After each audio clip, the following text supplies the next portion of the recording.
तो आज 6 और 7 अगस्त की अपन लोगों को न्यूज़ कंपाइल करनी है। हाँ, हाँ। तो स्टार्ट करते हैं। हुँ, देखो, सबसे पहली न्यूज़ से शुरू करते हैं, जो आई है सुप्रीम कोर्ट के सीजेआई रमन्ना के बारे में।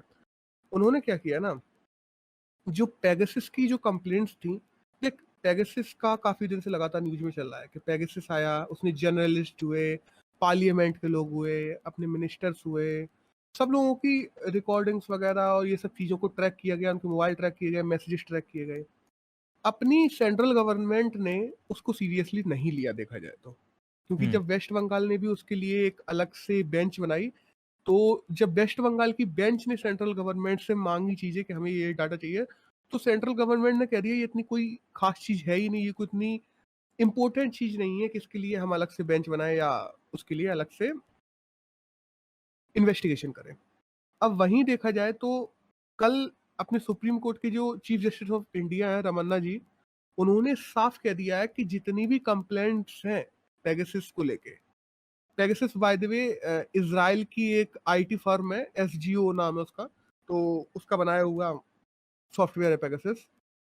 तो हुआ क्या, रमन्ना जी ने ये कहा कि पेगासस की जितनी भी न्यूज़ आई हैं या जितनी भी अलग-अलग जर्नलिस्ट, पार्लियामेंट्स, मिनिस्टर्स जिनको भी उसने ट्रैक किया है, उन सारी की सारी कंप्लेंट्स को सीरियस लिया जाना ज़रूरी है।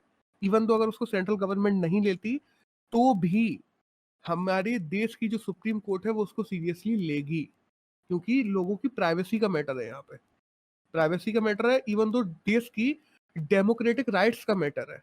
और इसको इतने हल्के में नहीं लिया जा सकता जितने हल्के में अपनी केंद्र सरकार इस समय ले रही है। हुँ?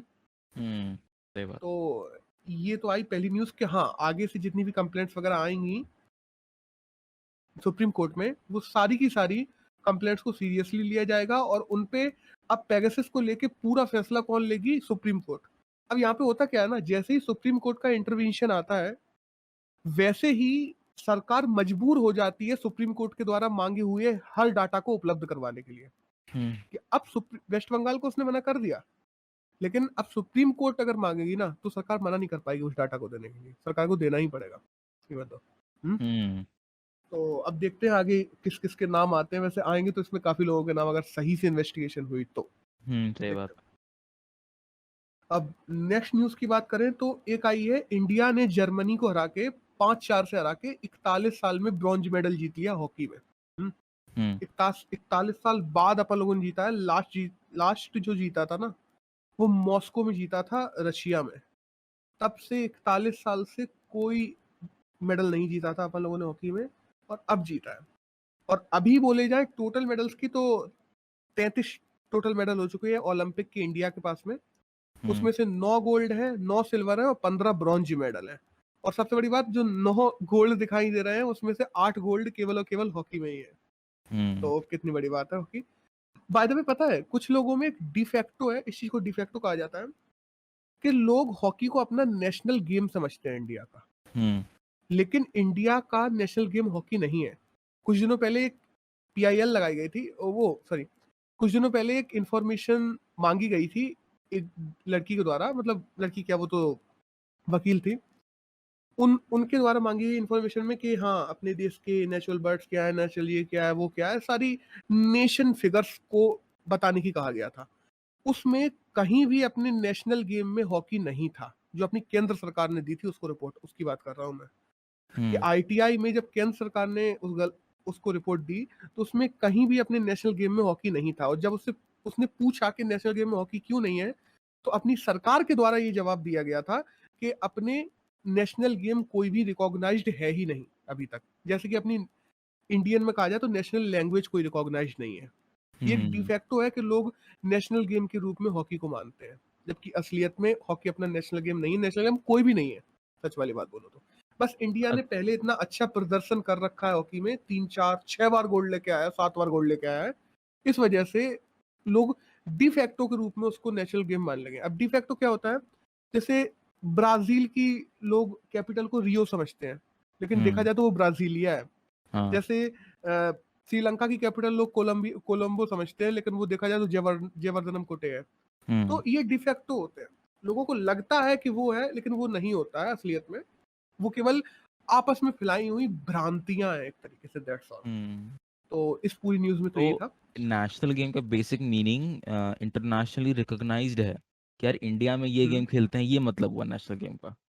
हाँ, नहीं, इंडिया में नेशनल गेम का मतलब ये हुआ कि अपनी पार्लियामेंट के द्वारा रिकॉग्नाइज कर दिया गया है इस गेम को कि ये गेम हमारे देश का नेशनल गेम है। बट इंडिया की पार्लियामेंट के द्वारा आज तक कभी भी ये रिकॉग्नाइज नहीं किया गया कि अपना नेशनल गेम हॉकी है। अच्छा, ओके। और ये चीज डिफेक्टो के रूप में लोग मानते हैं कि नेशनल गेम के रूप में अपने इंडिया में रिकॉग्नाइज है हॉकी, बट ऐसा नहीं है। हॉकी में इंडिया ने अच्छा किया है, बट नेशनल गेम नहीं है बिल्कुल भी। और हम्म इवन तो फिर वही है ना, बहुत से पार्लियामेंट के लोग हो गए, बहुत से नेता हो गए, ये भी इन चीजों को चिल्ला चिल्ला के कहते हैं हमारे नेशनल गेम हॉकी में हम ब्रॉन्ज लेके आए। तो लोगों में और भ्रांतियां फैलती हैं उसको लेके, हम्म जबकि असलियत में ऐसा नहीं है। हम्म? ठीक है। अब नेक्स्ट न्यूज की बात करें तो एक आया है रेट्रोस्पेक्टिव लॉ के ऊपर, वो सेंटर ने कैंसिल कर दिया है। अब यहाँ अपन को जानना ये जरूरी है कि रेट्रोस्पेक्टिव लॉ क्या होता है। देखो, हम्म जैसे कोई कंपनी अपने देश में आई है 2012 में, एक एग्जांपल में वोडाफोन आई थी। अब हम्म वोडाफोन पे 2012 में वो कंपनी आई, 2014-15 तक उसने काम किया, और केंद्र सरकार ने 2007 से उस पर एक टैक्स इम्पोज कर दिया। रेट्रोस्पेक्टिव लॉ मतलब वो कंपनी जब से काम कर रही है तब से किया तो किया, तुमने पहले से एक टैक्स इम्पोज कर दिया उस पर 2012 में आकर। समझ रहे हो? हम्म 2007 से उस कंपनी पे जो डेट आई ही नहीं, जैसे मान लो अभी अपन लोग 2021 में हैं, और किसी कंपनी पे 2017 से एक टैक्स इम्पोज कर दिया जाए कि हाँ तुम 17 से काम कर रहे हो इंडिया में, तुम्हें हम्म 17 से ये फलाना टैक्स और देना पड़ेगा, ये अभी 18% दे रहे थे, 28% देना पड़ेगा, और 2017 से पूरा भरना पड़ेगा। समझ रहे हो? हम्म तो ये चीज कितनी बुरी होती है देखा जाए तो एक इन्वेस्टमेंट क्लाइमेट के लिए और एक इंडस्ट्रियल क्लाइमेट के लिए, कि हर कंपनी भग जाएगी यार ना मैं तुम्हारे यहाँ से ना, हम्म कि तुम कब कौन सा टैक्स इम्पोज कर दो, कब से कर दो, कोई भरोसा है तुम्हारा? और तुम पैसे हम्म मांगने लगो कभी भी। तो इसको लेके बहुत सी कंपनियां, जैसे आईटीसी का हुआ, आदित्य बिरला का हुआ, वेदांता हुआ, जीई, ग्रिपैक्ट करके कंपनियां हैं, और वोडाफोन तो थी, ये सारे के सारे चले गए थे सुप्रीम कोर्ट में। और फिर सुप्रीम कोर्ट ने कह दिया था कि रेट्रोस्पेक्टिव जो टैक्स है उसको लगाया नहीं जा सकता ऐसी कंपनियों पे। तो हम्म सुप्रीम कोर्ट ने उस चीज को कह दिया था कि इन सारे टैक्सों को हटाया जाए। और अभी केंद्र सरकार ने क्या किया है, रेट्रोस्पेक्टिव लॉ में जो रेट्रोस्पेक्टिव टैक्सेस थे जो पीछे की डेट से लगाए जाते थे, केंद्र सरकार ने इसको कैंसिल कर दिया है। आज के बाद से कोई किसी भी कंपनी पे पीछे की डेट से कोई टैक्स नहीं लगाया जाएगा। That's all. Okay. Next news आई है कि जो डीयू है, दिल्ली यूनिवर्सिटी, प्लस जो लद्दाख यूनिवर्सिटी है, उन दोनों को आपस में एमओयू साइन हुआ है। किसके लिए?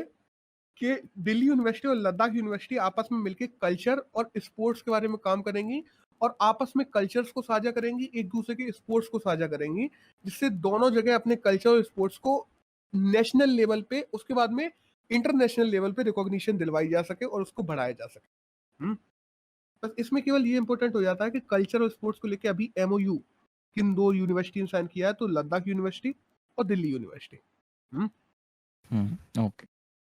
अब नेक्स्ट की बात करें तो एक द हिंदू में आया कि मेसी ने बार्सिलोना छोड़ दिया है। ये कल हम्म काफी वैसे भी न्यूज में चला है। अ, देखा जाए ना, मेसी, अपन को जानना ये जरूरी है कि देखो ये चीजें वन लाइनर है और ये एग्जाम्स में सीधे सीधे पूछ ली जाती है कि मेसी अच्छा। किस किस कैंप से या किस ग्रुप से बिलोंग करता था, मतलब किस क्लब से बिलोंग करता था मेसी। ये चीजें ऐसे वन लाइनर के रूप में सीधी पूछ ली जाती हैं।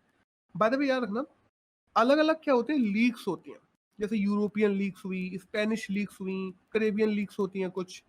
अब हुआ क्या ना, जब अपन बार्सिलोना की बात करते हैं तो ये स्पेनिश लीग से बिलोंग करता है, इवन दो रियल मैड्रिड भी स्पेनिश लीग में ही है।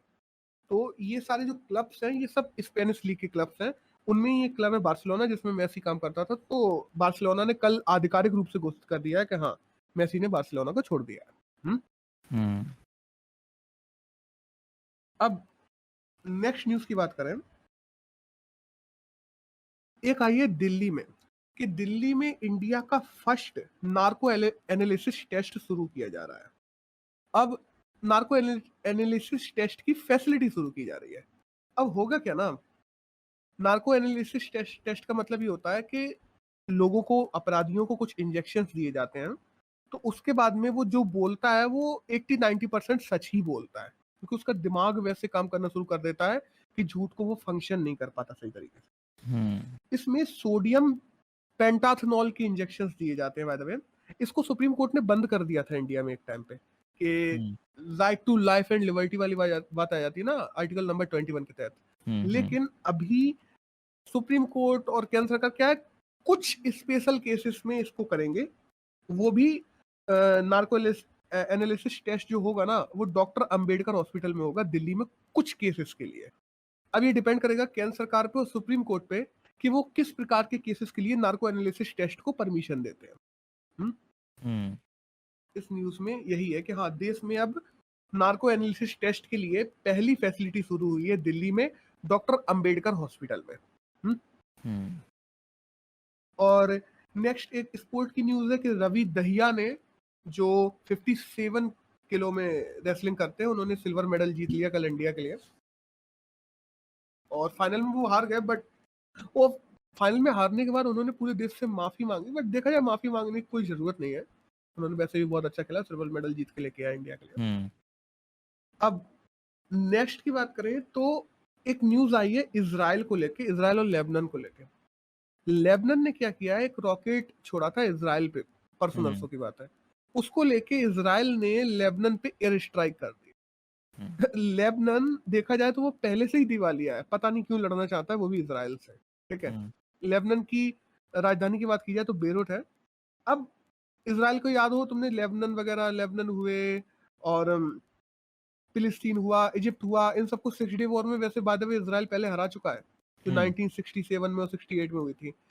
तब इजराइल ने गोलन हाइट सीरिया से ले लिया था, वेस्ट बैंक और जो ईस्ट जेरूसलम का कुछ पार्ट है वो फिलिस्तीन से ले लिया था, जो सिग्नल पेनिसुला है इजिप्ट से ले लिया था, गाजा स्ट्रिप का भी कुछ पार्ट इजराइल ने ले लिया था। मतलब हराया तो हराया, साथ साथ में उनकी जमीनें हड़प ली थी इजराइल ने। और उसके बाद भी लेबनान की अभी इतनी बुरी हालत चल रही है, फिर भी लेबनान इजराइल से लड़ने जा रहा है, जाने क्यों। अब इजराइल के कुछ वहां के जो पार्लियामेंट्री मेंबर्स हैं, उनका कहना यह है कि अगर लेबनान ऐसी हरकतें करता रहा तो इजराइल लेबनान का और पार्ट हड़प लेगा। अब देखते हैं क्या होता है। तो इसमें तो यही था। नेक्स्ट न्यूज की बात करें तो जो सीरम इंस्टीट्यूट है, जो पूनावाला की कंपनी बाय द वे, उन्होंने कहा है कि अब वो एक और वैक्सीन लेके आने वाली है जल्दी ही इंडिया के लिए, कोवोवैक्स नाम से। अभी केवल 2 है, कोवैक्सीन और कोविशील्ड। अब कोवोवैक्स नाम से एक और वैक्सीन है जो जल्दी ही इंडिया में आने वाली है। ऑलमोस्ट अप्रूवल मिल चुका है उसको इंडिया में रेगुलेट करने के लिए। नेक्स्ट एक न्यूज की बात करें तो बीएसएनएल के बारे में आई है। बीएसएनएल ने क्या था ना, देखो, बीएसएनएल के तकरीबन 1.5 लाख जो लोग थे उसमें काम करते थे। तो बीएसएनएल उनको पिछले 2-3 महीने के लिए सैलरी नहीं दे पा रहा था। बीएसएनएल ने लोगों को अपनी स्वेच्छा से वीआरएस लेने के लिए कह दिया था कि अगर तुम्हें वीआरएस रिटायरमेंट लेना हो बीएसएनएल से, तो बीएसएनएल तुम्हें पूरी सैलरी भी दे देगा, तुम्हें पेंशन भी बांध देगा, आगे 6 महीने की एडवांस भी दे देगा, ये भी दे देगा, वो भी दे देगा। तो लोगों को दिख रहा है कि हाँ, बीएसएनएल पे प्रॉफिट नहीं हो रहा है, और पिछले 3-3, 4-4, 6-6 महीने से लोगों की वेतन जो है, सैलरीज है, वो रुकी हुई है। तो 1.5 लाख में से तकरीबन 78,000 लोगों ने, आधे से ज्यादा लोग हो गए ना, आधे से ज्यादा एम्प्लॉयज जो बीएसएनएल के हैं, उन लोगों ने बीएसएनएल से इस्तीफा दे दिया है, और उनको बीएसएनएल ने ये सब प्रॉफिट दे दिया है। और अब केवल बीएसएनएल के पास देखा जाए तो जितनी वर्क फोर्स थी उसकी आधी ही बची है, आधे लोगों ने वीआरएस ले लिया। अरे भाई। और बीएसएनएल का देखा जाए, इससे प्रॉफिट बढ़ गया तुरंत के तुरंत ही, क्योंकि कम लोग रह गए। अब जितना भी प्रॉफिट है उनके हिसाब से मार्जिन किया जाए तो उनको सैलरी टाइम पे मिलने लगी तुरंत ही। बट ये प्रॉफिट बढ़ाने का कोई तरीका नहीं है कि लोगों को निकाल दो। अब दूसरी तरफ देखा जाए तो बीएसएनएल का हेडक्वार्टर दिल्ली में 2000 में शुरू हुई थी, और प्रवीण कुमार है जो इस समय बीएसएनएल के चेयरपर्सन है। अब आज के द हिंदू की बात करें तो एक आई है मेजर ध्यानचंद खेल रत्न अवार्ड को लेके। जो राजीव गांधी खेल रत्न अवार्ड होता था, इंडिया का सबसे हाईएस्ट खेल रत्न अवार्ड, उसका नाम बदल के मेजर ध्यानचंद खेल रत्न अवार्ड कर दिया गया है। अब देखो, ये तो मैं भी मानता हूं कि कोई भी अवार्ड हो वो ऐसी ही पर्सनैलिटी के नाम पे होना चाहिए जो उस पर्टिकुलर स्पोर्ट से जुड़ी रही हो। अगर स्पोर्ट अवार्ड है तो स्पोर्ट पर्सनैलिटी, कल्चरल अवार्ड है तो कल्चरल पर्सनैलिटी के नाम पे होना चाहिए। ये नेताओं के नाम पे तो कोई अवार्ड नहीं होना चाहिए कभी भी। हाँ, इवन दो अगर उस नेता ने उस पर्टिकुलर खेल में बहुत ज्यादा इन्वॉल्वमेंट किया है या उसके लिए बहुत ज्यादा डेवलपमेंट किया तो बात अलग हो जाती है, लेकिन ऐसे ही किसी के नाम पे तो नहीं होना चाहिए। तो ये तो मैं एक अच्छा स्टेप मानूंगा कि राजीव गांधी खेल रत्न अवार्ड का नाम मेजर ध्यानचंद खेल रत्न कर दिया गया। By the way Rajiv Gandhi Khel Ratna की बात की जाए तो 1991 1992 से देना शुरू किया गया था, और जो पहला मिला था वो विश्वनाथ आनंद को मिला था। अभी तक टोटल 45 राजीव गांधी खेल रत्न अवार्ड बांटे जा चुके हैं, और पिछले साल 5 लोगों को दिया गया था, रोहित शर्मा को, मनिका बत्रा को, मुरुगप्पन को, रानी रामपाल को, विनेश फोगाट को। और हमें हर साल क्या होता है, कमेटी बनती है जो तय करती है किसी भी खिलाड़ी के पिछले 4 साल के जो परफॉर्मेंस है उसके आधार पे कि किसको ये अवार्ड मिलना चाहिए और किसको नहीं मिलना चाहिए। अब होता क्या ना, पॉइंट्स मिलते हैं, जैसे तुम ओलंपिक में गोल्ड ले आए तो 100 पॉइंट मिलेंगे तुम्हें, तुम ओलंपिक में सिल्वर ले आए तो 75, ब्रॉन्ज ले आए तो 50, कॉमनवेल्थ में गोल्ड ले आए तो 75 पॉइंट है शायद मेरे हिसाब से, एशियन गेम्स में गोल्ड ले आए तो 50 पॉइंट है। तो ऐसे तुम्हारे पिछले 4 साल के पॉइंट्स देखे जाते हैं, और जिनके पॉइंट ज्यादा होते हैं सबसे ज्यादा, उनको वो कमेटी तय करती है कि उनमें से किसको राजीव गांधी खेल रत्न अवार्ड मिलना चाहिए। देश का सबसे बड़ा खेलों का अवार्ड है ये वाला। और अभी देखा जाए ना कि एक ही स्पोर्ट से हमेशा एक ही खिलाड़ी चुना जाता है। मतलब देखो, जैसे क्रिकेट से अगर रोहित शर्मा को चुन लिया गया है तो क्रिकेट से किसी और पुरुष को नहीं चुना जाएगा। ऐसे ही अगर विनेश फोगाट को रेसलिंग में वुमेन्स की तरफ से चुना गया है तो वुमेन में कोई और रेसलिंग से लड़की नहीं चुनी जाएगी उस साल। ये नियम होता है अपने राजीव गांधी खेल रत्न अवार्ड का, जो अब तो मेजर ध्यानचंद खेल रत्न हो गया। बाय द वे अपन अगर मेजर ध्यानचंद खेल रत्न की बात करते हैं तो थोड़ा ध्यानचंद के बारे में बात कर ले रहे हैं कि ध्यानचंद कौन थे। 3 बार ओलंपिक गोल्ड जिताया ध्यानचंद ने अपन लोगों को। 29 अगस्त को ध्यानचंद का बर्थडे पड़ता है, जो कि अपने देश में नेशनल स्पोर्ट डे के रूप में भी मनाया जाता है। 1928, 1932, 1936 में उन्होंने गोल्ड दिलाया था। बाय द वे अगर बात की जाए ना कि मेजर ध्यानचंद ने कितने ओलंपिक गेम्स खेले हैं तो 12 ओलंपिक गेम्स जो हैं मेजर ध्यानचंद ने आज तक खेले हैं, ठीक है। और 12 इंडिया, ओलंपिक्स? हाँ 12 गेम्स ही खेले हैं ओलंपिक में टोटल मेजर ध्यानचंद ने। 12 मैचेस की पूरे 12 ओलंपिक्स? 12 मैचेस, अच्छा अच्छा। 12 ओलंपिक्स तो बहुत ज्यादा हो जाएंगे। हाँ हाँ, वही वही चलेगा। 12 मैचेस ही खेले हैं ओलंपिक में। और जो हिटलर था ना उस टाइम पे, जर्मनी का, उसने भी मेजर ध्यानचंद से कहा था कि आओ तुम्हें हम सिटीजनशिप दे दे रहे हैं, जनरल की पोस्ट दे दे रहे हैं, आओ तुम हमारे यहाँ आ जाओ। बट मेजर ध्यान, क्योंकि तुम्हारा उस समय क्या था जब मेजर ध्यानचंद अपने देश की तरफ से खेलते थे 1928, 32, 36 में, तब अपना देश गुलाम था, ठीक है, ब्रिटिशर्स का। तो उसने, हिटलर ने सीधे कहा कि आओ हम तुम्हें जर्मन की सिटीजनशिप देंगे, जनरल की पोस्ट देंगे, लेकिन फिर भी ध्यानचंद ने मना कर दिया था कि हम भारत के ही हैं और हम भारत की तरफ से ही खेलेंगे। तो ये बहुत बड़ी स्पोर्ट्समैनशिप दिखाई थी उन्होंने उस टाइम पे, देखा जाए तो। और अभी देखा जाए तो अभी इस चीज पे और बात चल रही है कि मेजर जो ध्यानचंद हैं उनको भारत रत्न देना चाहिए। इस बारे में अभी भी बात चली है, अभी तक बाद में मिल जाना चाहिए था देखा जाए तो, लेकिन अभी तक नहीं दिया गया है, और अभी बात चल रही है कि हाँ उनको दे दिया जाएगा जल्दी ही। अब बात की जाए खेल रत्न अवार्ड की, तो खेल रत्न में 25 लाख रुपए दिए जाते हैं, एक मेडल दिया जाता है और एक सर्टिफिकेट दिया जाता है हर खिलाड़ी को जो भी ये अवार्ड जीतता है। और अगर देश के टॉप 3 अवार्ड्स की बात की जाए, बड़े 3 अवार्ड की बात की जाए, नंबर 1 पे राजीव गांधी अवार्ड आता है, राजीव गांधी खेल रत्न। सेकंड नंबर पे अगर बात की जाए तो आता है अर्जुन अवार्ड, और थर्ड नंबर पे बात की जाए तो आता है द्रोणाचार्य अवार्ड। ठीक, इस न्यूज में तो इतना ही था। अब नेक्स्ट न्यूज आई है कि दिल्ली हाई कोर्ट ने ये कह दिया है कि बच्चे अब से चाहें तो अपनी माता का भी सरनेम यूज कर सकेंगे। हाँ। मतलब जरूरी नहीं है उनके पिता का सरनेम यूज करना जरूरी है, वो अपने मम्मी का भी सरनेम यूज कर सकेंगे अगर वो चाहेंगे तो। दैट्स ऑल, ये केवल इस न्यूज में इतना ही था। बाय द वे इसके ऊपर बहुत सारी पीआईएल भी दायर हुई कि नहीं ऐसा नहीं हो सकता, और पिता का नाम यूज करना पड़ेगा, बर्थ सर्टिफिकेट में नाम चेंज नहीं हो सकता, एक बार जो हो गया सरनेम वही रहेगा। बट यहाँ पे इन्होंने चेंज करवा लिया और दिल्ली हाईकोर्ट ने भी परमिशन दे दी इसकी कि हाँ जरूरी नहीं है कि पिता का सरनेम यूज करें, बच्चे चाहे तो मम्मी का सरनेम भी यूज कर सकेंगे, ऐसा कोई सीन नहीं है।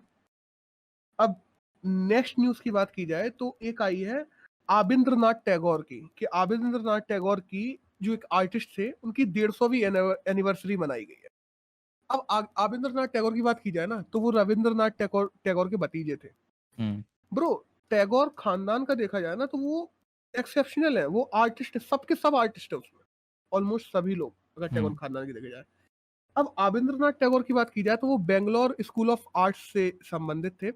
उन्होंने, आज जो अपन भारत माता की फोटो देखते हैं वो आबिंद्रनाथ टैगोर ने ही बनाई थी, जो अपनी इंडियन गवर्नमेंट भी यूज करती है हर जगह। भारत माता की पहली फोटो आबिंद्रनाथ टैगोर ने बनाई थी। विक्टोरिया मेमोरियल हॉल जो कोलकाता में, उसमें आबिंद्रनाथ टैगोर की बहुत सारी बनाई हुई कलाकृतियां रखी हुई है इस समय। और हम्म जो विचित्र स्टूडियो है, वो क्या है, टैगोर फैमिली का जो घर था उसका घर का नाम बदल के विचित्र स्टूडियो कर दिया गया है, और आज वो विचित्र स्टूडियो कोलकाता में है, तो लोग उसको देखने हम्म भी जाते हैं।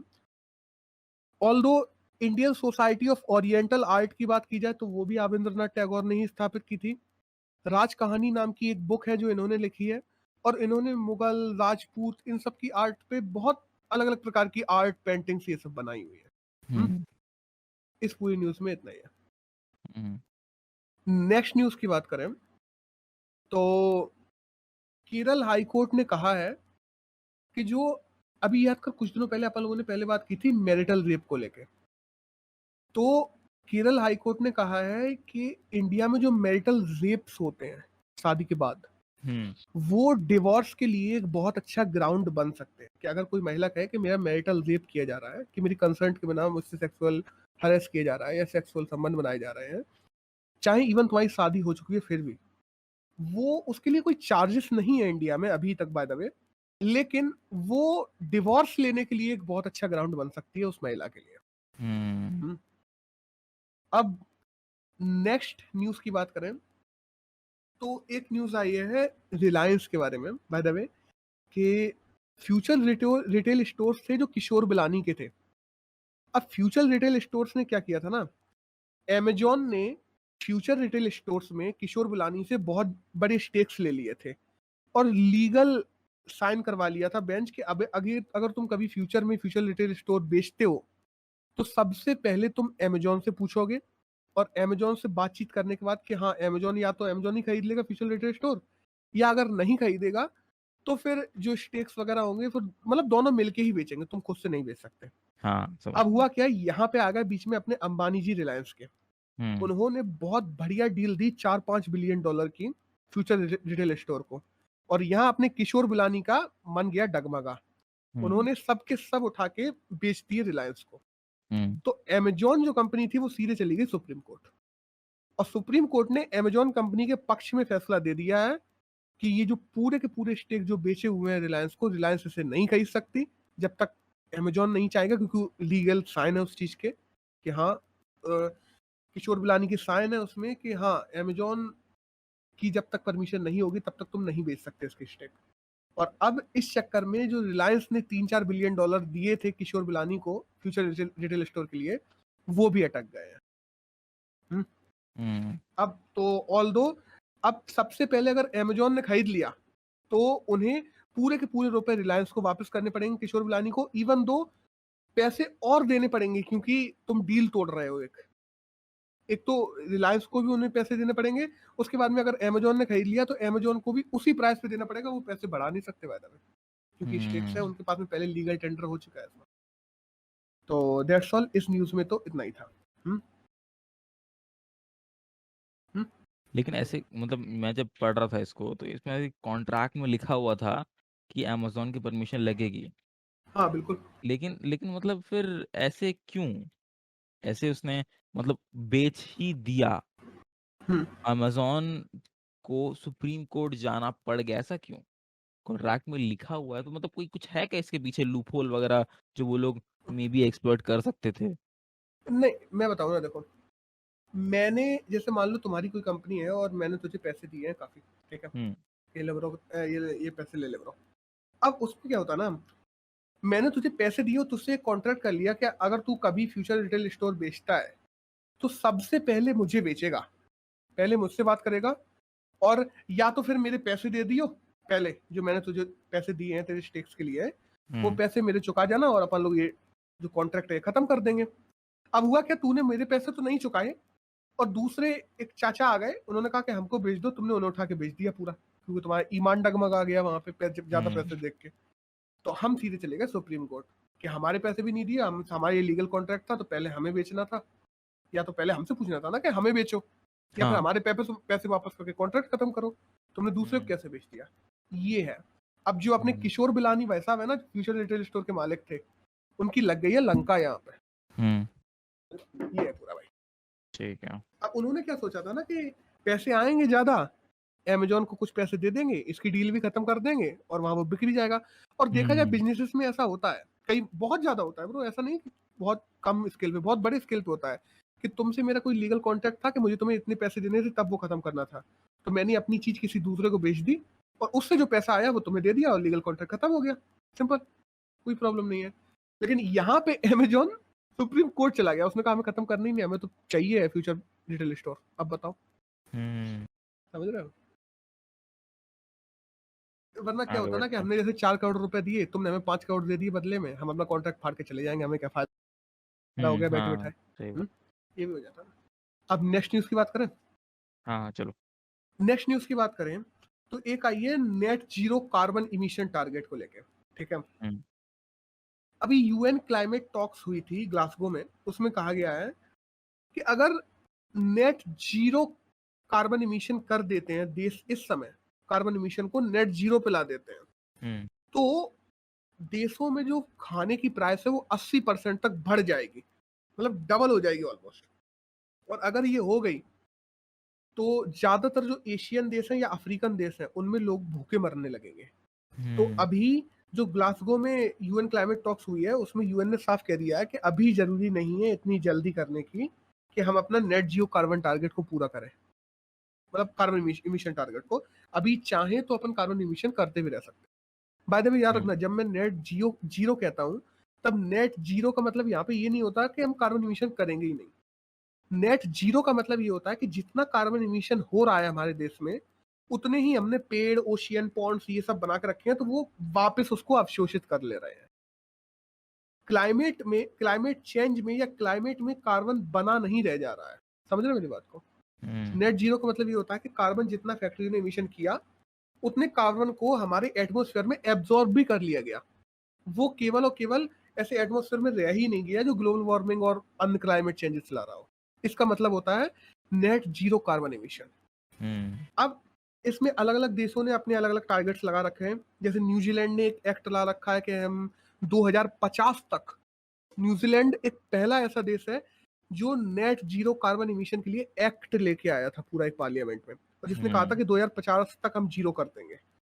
यूरोपियन यूनियन ने कहा है कि 2030 तक हम 55% कर देंगे। यूके ने कहा है कि 2030 तक हम 50% कर देंगे। चाइना ने कहा है कि 2060 तक हम जीरो कर देंगे। अब टोटल में अगर कार्बन इमिशन की बात करें तो यूएसए नंबर 1 पे है पर कैपिटा कार्बन इमिशन के मामले में।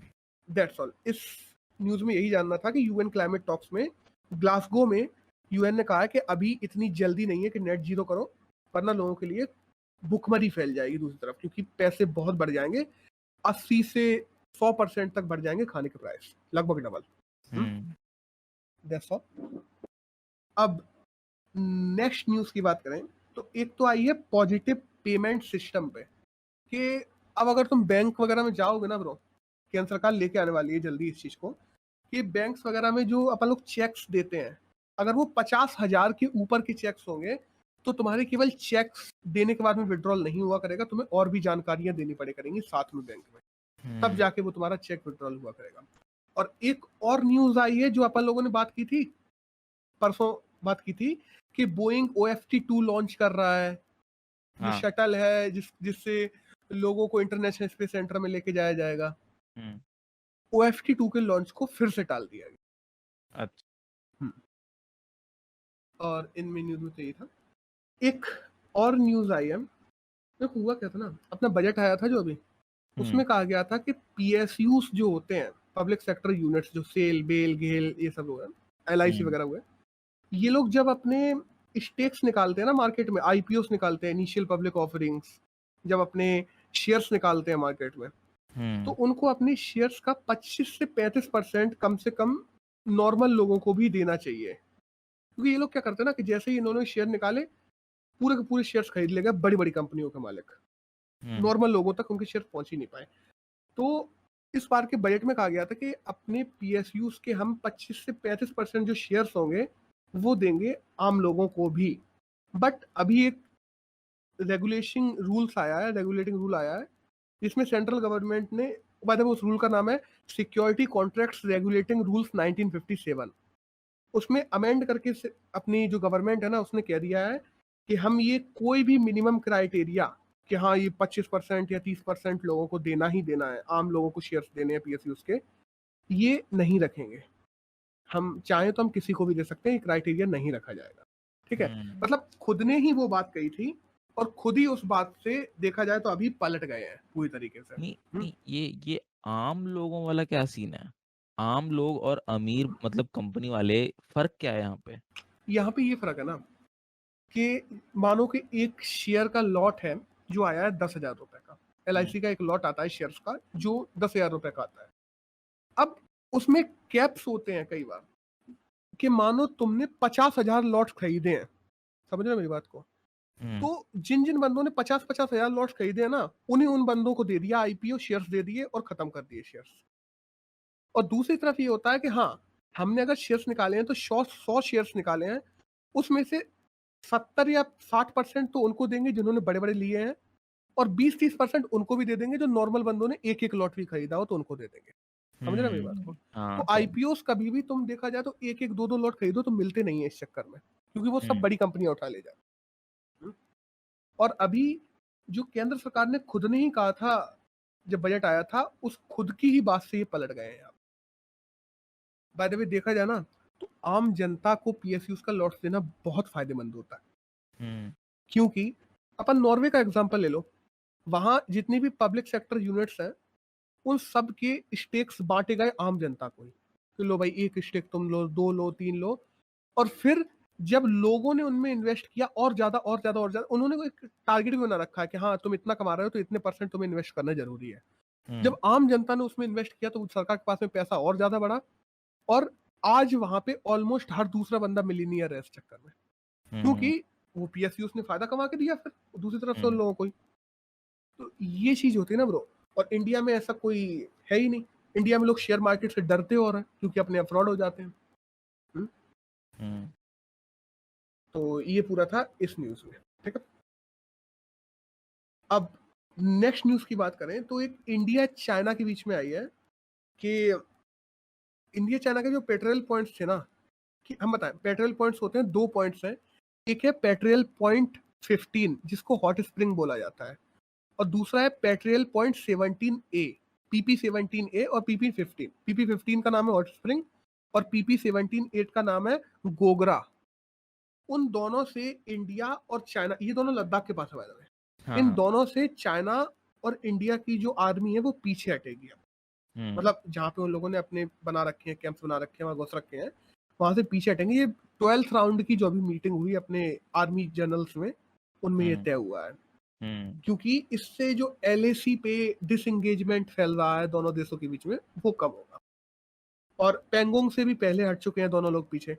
अब होता क्या है ना, लोग सोचते हैं कई बार एक लाइन बनी है बॉर्डर की, अपन जब मैप में देखते हैं कि बॉर्डर की एक लाइन बनी है, यहीं से बिल्कुल पार्टीशन है दोनों देशों का। ऐसा नहीं होता ब्रो।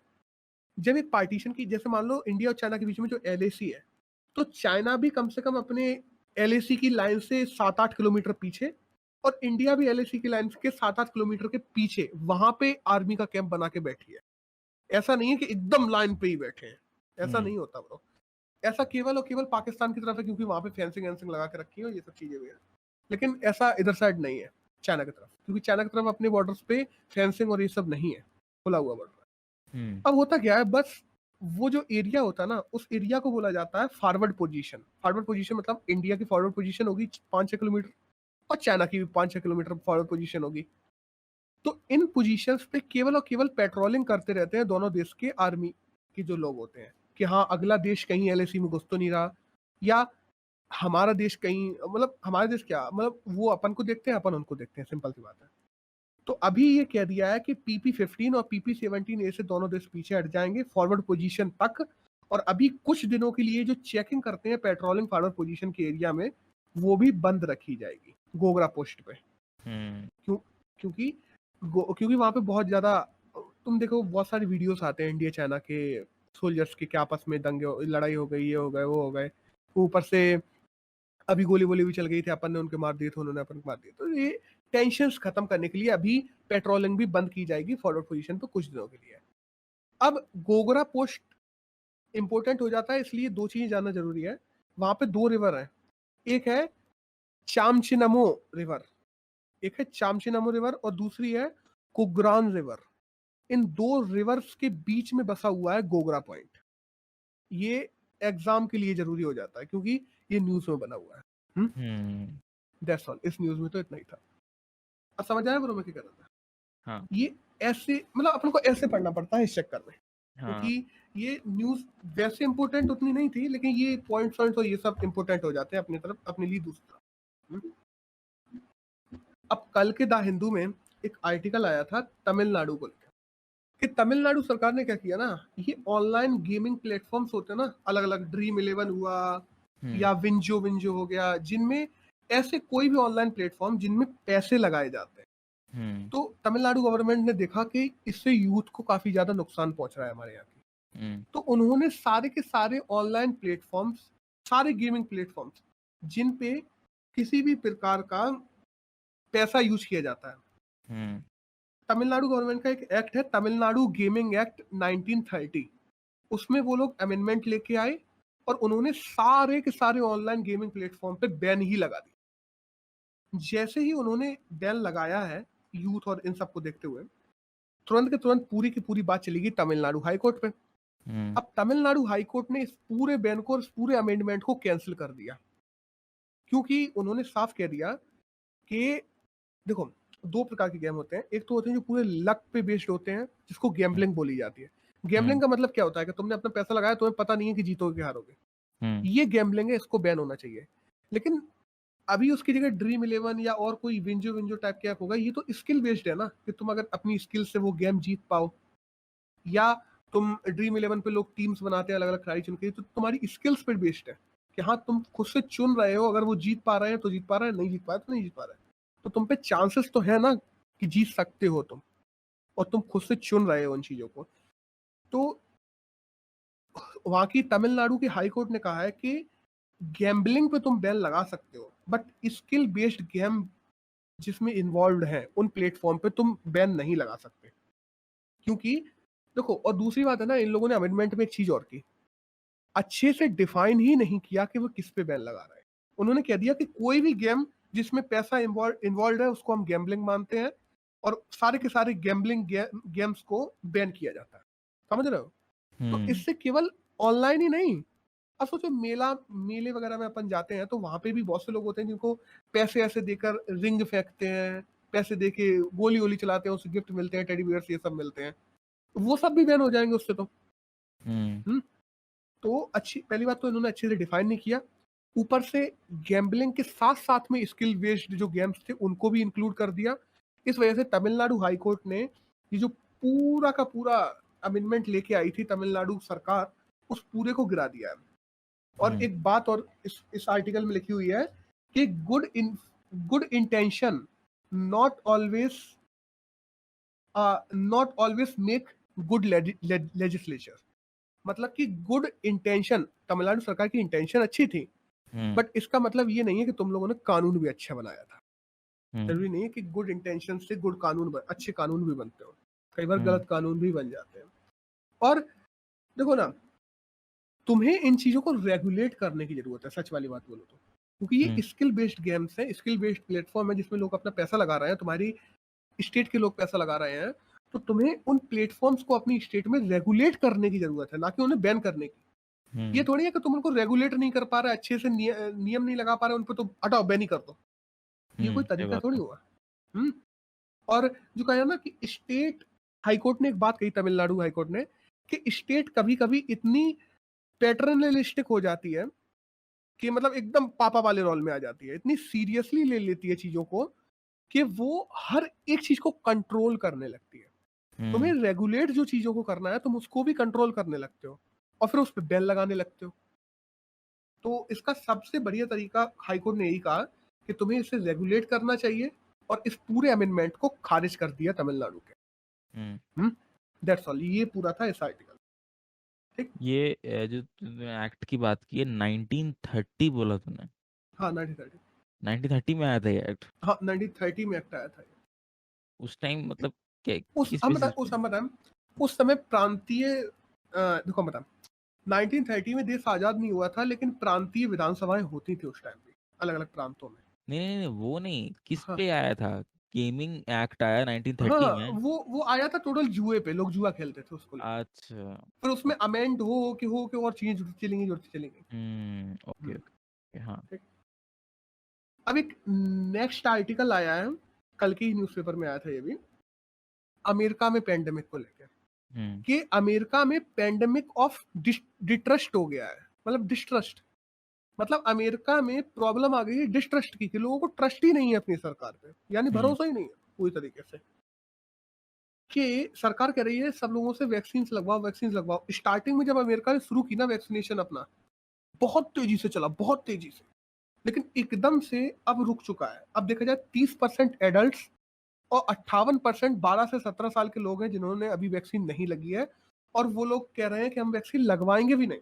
हम्म क्योंकि कुछ लोगों के कुछ सोशल बिलीफ्स हैं, सामाजिक, कुछ लोगों को कुछ कल्चरल बिलीफ्स हैं, कुछ लोगों के कुछ पॉलिटिकल बिलीफ्स हैं। कि कुछ लोग जिसमें हम बताया ना कम्युनिटीज है वहाँ अलग अलग, अफ्रीकन अमेरिकन है, हाँ, और जो यंग एज के लोग हैं, डेमोक्रेटिक लोग हैं।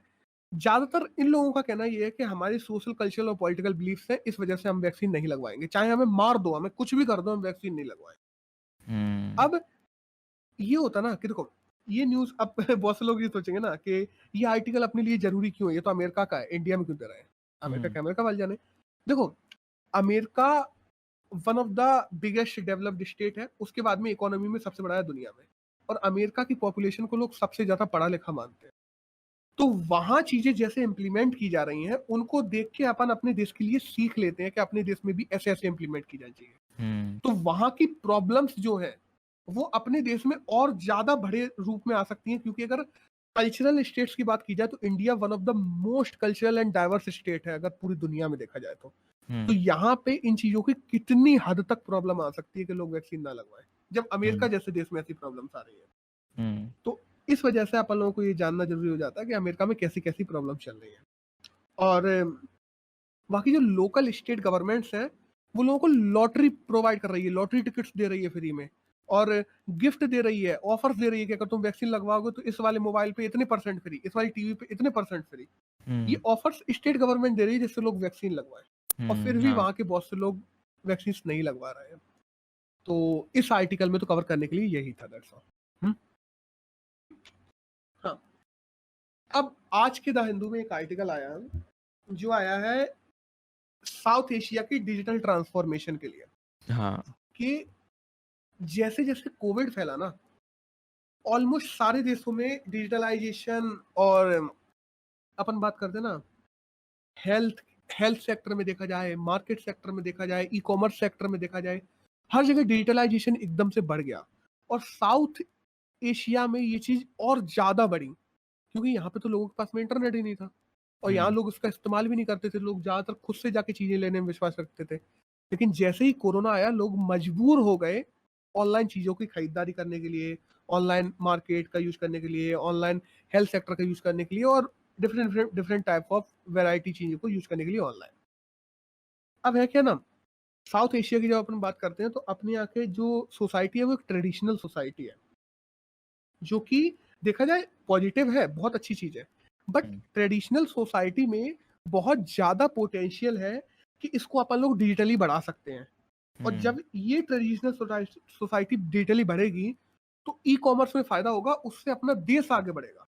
बिल्कुल। डिजिटली लोग कनेक्ट होंगे तो देशों को अगर आपस में जोड़ेंगे, आपसी संबद्धता बढ़ेगी, एफोर्डेबिलिटी बढ़ेगी, एक्सेस बढ़ेगी, लोगों की प्रॉब्लम जल्दी सॉल्व होगी, वर्क लाइफ में चेंज आएगा। जो अभी जिनके पास में इंटरनेट है और जिनके पास में इंटरनेट नहीं है, उनके बीच में जो स्किल गैप है, वो स्किल गैप कम होगा, डिजिटल पोटेंशियल बढ़ेगा, और अपने देश की इकोनॉमी तो बढ़ेगी ही बढ़ेगी, एंड में देश भी डेवलप होगा। तो अगर और इंडिया में अगर इस समय देखा जाए ना, तो इंडिया में 50% लोग अभी ऐसे हैं जिनके पास में इंटरनेट नहीं है इस समय भी। तो अगर उन लोगों के पास में इंटरनेट पहुंचाया जाता है और डिजिटल स्किल गैप कम होता है, तो इंडिया की ओवरऑल ग्रोथ होगी इस चीजों से। और कोविड ने इस डिजिटल ट्रांसफॉर्मेशन को साउथ एशिया में और ज्यादा तेज कर दिया है। बट दूसरी तरफ एक चीज और है, डिजिटल ट्रांसफॉर्मेशन जितनी तेजी से होता है ना, उतनी ही तेजी से खतरे भी आते हैं उसमें, क्योंकि लोग डिजिटली इलिटरेट है, उनको पता नहीं है कि क्या चीजें सही है डिजिटली, क्या चीजें गलत है। लोगों को डिजिटली फ्रॉड कर लिया जाता है बहुत ज्यादा। तो इनके लिए सही से कानून बनाना, लॉस लेके आना, सही से जो रेगुलेटिंग गैप्स है उनको भरना, ये हर देश की जिम्मेदारी होगी, साउथ एशिया के देशों की, कि जब डिजिटल ट्रांसफॉर्मेशन आता है उनके देश में और तेजी से आता है, तो ये डिजिटल गैप्स को भरा जाए। इवन दो अगर अभी देखा जाए ना, तो अभी साउथ ईस्ट एशिया के देशों की बात की जाए, साउथ एशिया के देशों की बात की जाए, तो अफोर्डेबिलिटी की प्रॉब्लम अभी भी है, क्योंकि देशों में बहुत ज्यादा गरीब लोग हैं और वो इंटरनेट को अफोर्ड नहीं कर सकते। इवन दो बहुत सारी प्रॉब्लम्स भी हैं, नेटवर्क्स नहीं है, सिग्नल्स नहीं है, टावर्स नहीं है, साउथ एशिया में बहुत सारी प्रॉब्लम। होपफुली इनको सही कर लिया जाएगा और इस पोटेंशियल को जो इन देशों में है, उस पोटेंशियल को बहुत अच्छे से इन फ्यूचर इस्तेमाल किया जाएगा। ये पूरा था इस आर्टिकल में। अब एक नेक्स्ट आर्टिकल आया है कोविड 19 पे बच्चों को लेकर। बच्चों को लेकर ये आया ना कि अभी एक सर्वे किया गया जिसमें 50% से ज्यादा बच्चों को ये देखा गया कि किसके ब्लड देखा गया कि ब्लड में कितनी एंटीबॉडीज हैं या किस किस को कोविड हुआ है। 50% से ज्यादा बच्चों के ब्लड में एंटीबॉडीज पाई गई है। इसका मतलब ये है कि इनको कोविड होके ठीक हो गया है इंडिया में। तो अगर 50% से ज्यादा बच्चों को कोविड होके ठीक हो गया है, तो स्कूल क्यों नहीं खोले जा रहे? पिछले 16 महीने से स्कूल्स बंद है जो, वो केवल बच्चों को घर में ही नहीं रख रहे, इवन दो बच्चों को बाहर नहीं जाने दे रहे। बच्चों की जो अर्ली फॉर्मेशन ईयर्स होते हैं, जब उनका दिमाग डेवलप होता है, उनकी पर्सनैलिटी डेवलप होती है, उस अर्ली फॉर्मेशन ईयर्स में बच्चे स्कूल में, वो बच्चे घरों में बंद है, बच्चे बाहर नहीं निकल पा रहे, बच्चे डेवलप नहीं करेंगे तो आगे जाके देश को कैसे संभालेंगे? इवन दो स्कूल से बच्चों के पोषण भी सुधरता है, क्योंकि जो बच्चे पिछले 16 महीने से घर में बंद है, उनमें से काफी बच्चों में माल न्यूट्रिशन तक की प्रॉब्लम्स देखी गई है। उनका ब्रेन उस लेवल पे डेवलप नहीं हो पा रहा, उनको उतनी सोशल स्किल्स नहीं आ पा रही जो कि एक इंसान जब बड़ा होता है तो उसको आगे जरूरत पड़ेगी, क्योंकि बच्चों को स्कूल नहीं खोल रहा है, वो सोशलाइजेशन हो ही नहीं रहा। घर में वही 4 लोग हैं, उन्हीं को देख रहे हैं, घर में ही बने हैं। इवन दो एडल्ट लोग फिर भी बाहर निकल रहे हैं, ऐसा नहीं है, एडल्ट लोग फिर भी बाहर जा रहे हैं, होटल जा रहे हैं, पार्टीज में जा रहे हैं, प्रिकॉशंस लेके जा रहे हैं, लेकिन बच्चों को नहीं निकल दिया जा रहा। तो इस आर्टिकल में यही है कि वैक्सीनेशन करवा के, जो स्कूल स्टाफ फैकल्टीज है, बच्चों का तो अभी चल ही नहीं रहा, स्कूल स्टाफ फैकल्टी उसका वैक्सीनेशन करवा के, स्कूलों में हाइजीन का ध्यान रख के, सेफ्टी प्रिकॉशंस लेके स्कूल खोल दिए जाने चाहिए। क्योंकि अगर देखा जाए 50% बच्चों को एंटीबॉडीज बन चुकी हैं, तो इसका मतलब ये 50% बच्चों में कोविड होकर निकल चुका है। तो बच्चों पे वो रिलेटिवली उतना ज्यादा नुकसान नहीं पहुंचा रहा है अभी तक। हाँ, बाद में कुछ इवोल्यूशन हो जाता पता नहीं, बट वहीं फिर डर आ जाता है कि सरकार का एक तो डर, और फिर दूसरा आम जनता का डर। आम जनता में हर दूसरा बंदा अपने बच्चों को लेकर कंसर्न रहता है, क्योंकि बाहर लोग मर रहे हैं, और सरकार अपने देश के डेवलपमेंट को लेकर कंसर्न रहती है कि अगर ऐसा ही चलता रहा तो देश डेवलप कैसे होगा। अगर बच्चों में पर्सनैलिटी डेवलपमेंट या अर्ली फॉर्मेशन ईयर्स में जब उनके स्किल डेवलप होने चाहिए, सोशल स्किल, वोकल स्किल्स, वो डेवलप नहीं होंगे, तो देश को आगे कैसे बढ़ाएंगे, क्योंकि यही देश का फ्यूचर है। अब देखते हैं आगे क्या होता है। इस आर्टिकल में तो पूरा यही है कि हाँ, स्कूल खोल दिए जाने चाहिए। बिल्कुल। अब 2 बिल हैं, उनके बारे में बात करते हैं। एक है टैक्सेशन लॉ अमेंडमेंट बिल, ठीक है, जिसको फाइनेंस एक्ट 2012 और इनकम टैक्स एक्ट 1961, इन दोनों को मिला के एक लॉ आया है, टैक्सेशन लॉ अमेंडमेंट बिल, ठीक है। इसमें क्या ना, जो इंडियन एसेट्स हैं, जो कोई भी इंडस्ट्रियलिस्ट इनडायरेक्ट तरीके से देशों के बाहर बेच देता है वो इंडियन एसेट्स, बट इनडायरेक्ट रास्ते से उनको देश के बाहर भेज दिया जाता है, उनको अब मॉनिटर किया जाएगा हर एक चीज को, कि अगर इंडियन एसेट किसी भी तरीके से इंडिया से बाहर जा रही है तो उसको जाने से रोका जाएगा, हम्म, क्योंकि उससे इंडिया की वेल्थ गिरती है एसेट से बाहर जाने हम्म, से। हम्म, दूसरा एक एक्ट आया है जिसको है सेंट्रल यूनिवर्सिटी अमेंडमेंट बिल। ये तो अपन लोगों ने काफी दिन से न्यूज में भी है कि ऑल इंडिया कोटा वाली बात भी चली थी इसमें, और लद्दाख में एक सिंधु यूनिवर्सिटी बनाने की बात चली है। लद्दाख की जो यूनिवर्सिटी अभी नई बनेगी उसका नाम होगा सिंधु यूनिवर्सिटी, वो भी इसी बिल में है। अब ये है तो काफी दिन से न्यूज में, उनको हम पढ़ भी चुके हैं, बट इसमें क्या है ना, टैक्सेशन लॉ अमेंडमेंट बिल की बात की जाए या सेंट्रल यूनिवर्सिटी अमेंडमेंट बिल की, दोनों के दोनों बिल बिना डिस्कशन के पास हो गए। प्रॉब्लम ये है, हाँ, बिना डिबेट और बिना डिस्कशन के पास हो गए।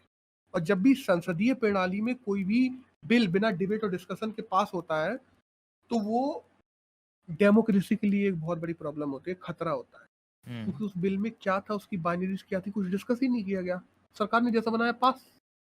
समझ रहे हो? तो और जबकि एक हेल्दी कन्वर्सेशन जरूरी होती है पार्लियामेंट में हर एक बिल के ऊपर, क्योंकि जब तक वो कन्वर्सेशन नहीं होगी तुम आम इंसानों के लिए कानून बना रहे हो और उनके ऊपर पक्ष विपक्ष को बोलने तक की अनुमति नहीं दी गई। समझ रहे? क्योंकि पार्लियामेंट के जो हेड होते हैं वो अनुमति देते हैं कि इस बिल पे डिस्कशन होगा, इस पे नहीं होगा, फैसला वो लेते हैं। मेंबर्स कहते जरूर हैं, हेड से जो पार्लियामेंट चेयरपर्सन है उनसे कहते हैं कि हाँ इस बिल पे डिस्कशन होना चाहिए, इस पे डिस्कशन होना चाहिए, लेकिन होगा किस पे ये आखिरी फैसला लेता है चेयरपर्सन, और जो अभी ओम बिरला जी हैं, और उन्होंने इन बिलों पे चर्चा करवाई ही नहीं पार्लियामेंट में और लोकसभा से पास कर दिए दोनों बिल।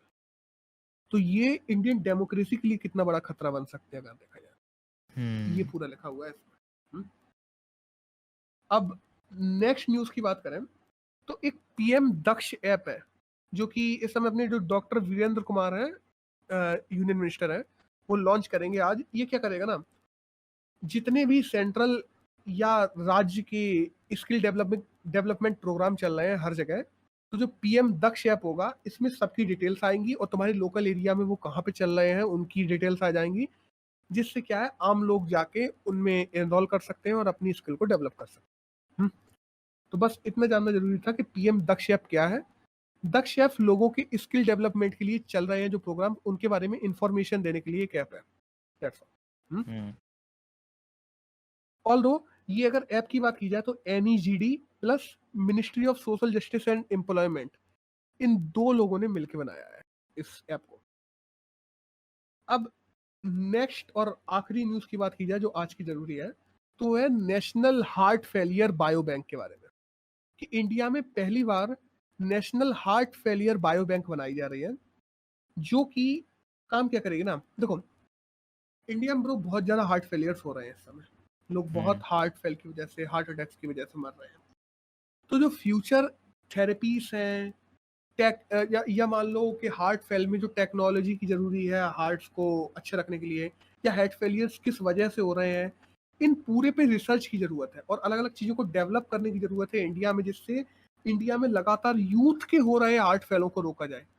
सबसे बड़ी बात यह है कि ओल्ड एज की हो समझ में भी आता है, यूथ हार्ट फेल से मर रहा है बहुत ज्यादा। तो इनको रोकने के लिए इंडिया में जो हार्ट फेलियर है उनको रोकने के लिए national heart failure bio bank बनाई गई है इंडिया में पहली। That's all. तो आज की न्यूज में तो इतना ही था।